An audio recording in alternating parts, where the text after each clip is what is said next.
This is where the remaining M23 rebels are hiding. The army troops shell and then advance. More than 200 rebels are still holed up in these hills. This church near the front line has been turned into a camp for the hundreds of families who fled the fighting. People took whatever they could carry with them, and they now depend on that to eat. Their farmlands have become battlefields. This man and his family were the last to arrive here. As soon as the fighting started, he tells me, we decided not to flee but to wait because we were confident the army would win. But that wasn't the case, which is why we came here.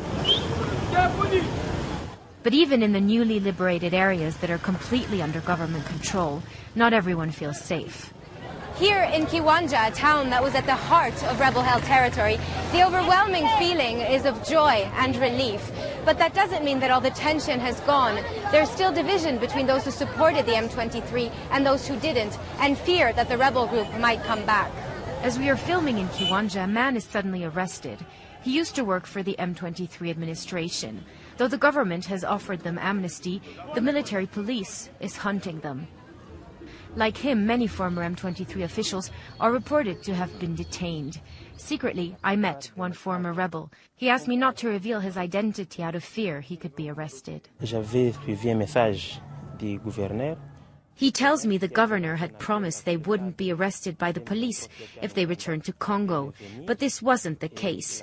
I've been in Kiwanja for 3 days, he says, but I can't leave my house, because outside there are military policemen who've been tasked with arresting all those who collaborated with the M23.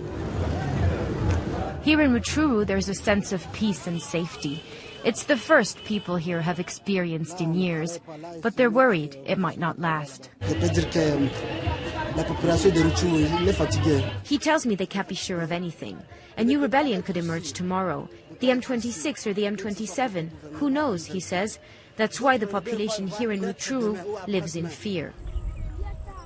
Even if the fighting stops on these hills between Congo and Uganda and the remaining rebels are killed, it will take much more than military power to establish long-term peace.